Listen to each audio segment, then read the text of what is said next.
Stickers and Scuffs are proud supporters of Laps for MD. Laps for MD helps those with muscular dystrophy by raising funds, supporting MD charities through racing. We encourage those who are not already a part of the Laps for MD family to check them out on social media and their website, lapsformd.blogspot.com.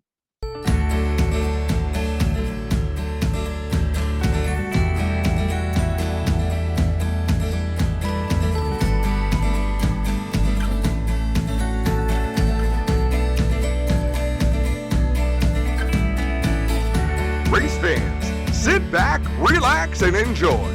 Stickers and Scuffs Junior co-host, the Bunn Sons. Let's go green, boys. Take it away, Owen and Riley. Welcome back to the Bunn Sons. It's been a while, but we are back with our special guest, Ryley Seibert. Welcome to the show, Riley. Hey, thanks for having me, guys. I'm glad to be here. We're excited to have you on the show. Oh, I'm excited to be here. This is my first podcast. Really? Yeah. We've been doing quite a bit since October. Yeah, that's when we started. Right on. It's good business to be in. Everybody seems to enjoy it. Yeah. So, Right my first question is, what track do the RS1 series visit? Or what tracks?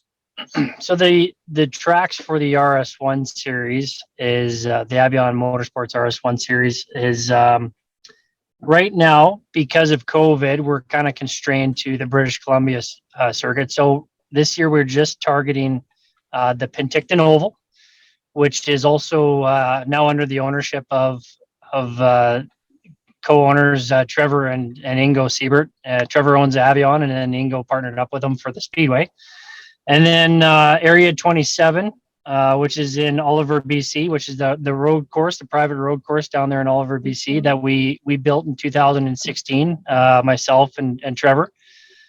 So right now we're just flip-flopping between the two, doing a 4-race deal, and or 4-weekend deal, I should say. But we had Saskatoon on the schedule earlier this year, and we had hopes to go there, but COVID and travel restrictions kind of put an end to that.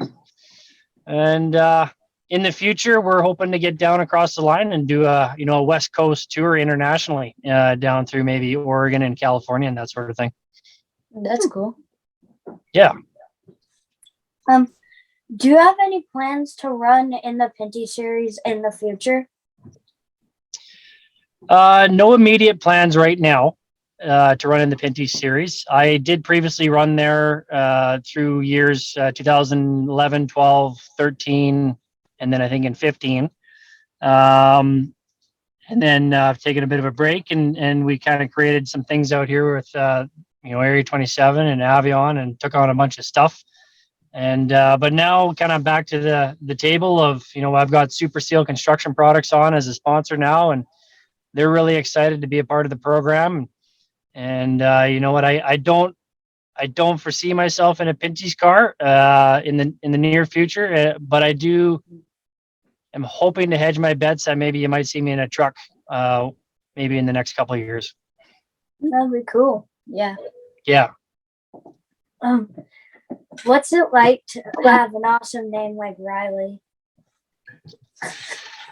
Well, I have to give credit to my dad, Trevor, on that one. He thought that it would look cool on the side of the race car. I spell mine Ryley, and he thought that the in handwriting with the Y's looping down low, and then the L and the E, and then the Y again, he thought it would look real cool and real racy. And I guess he convinced my mom that was good enough, and they named it. So it's doing pretty good.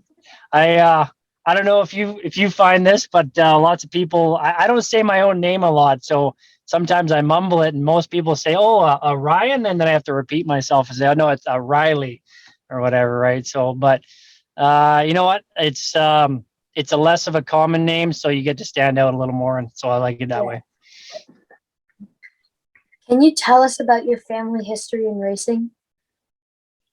Oh, boy. Yeah, so our family racing goes back 3 generations. My grandfather, Carl, started the Auto Racers Association in Williams Lake, British Columbia.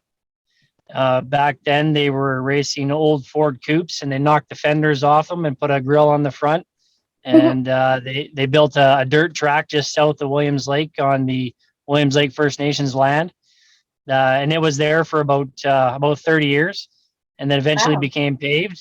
Yeah, and eventually it became paved. And then when my dad was young, he started in go-karts and went through the ranks all the way up to Indy Lights. And then I started my career in 2007 in a full-blown street stock, just because we didn't have any go-kart associations around at that time in my local area. And and I guess the rest is history. So we've been at this since the 50s. Wow.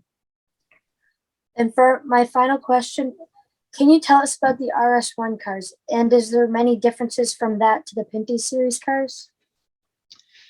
The RS1 car is has a strong look to the Pinty's car because they share the same body manufacturer.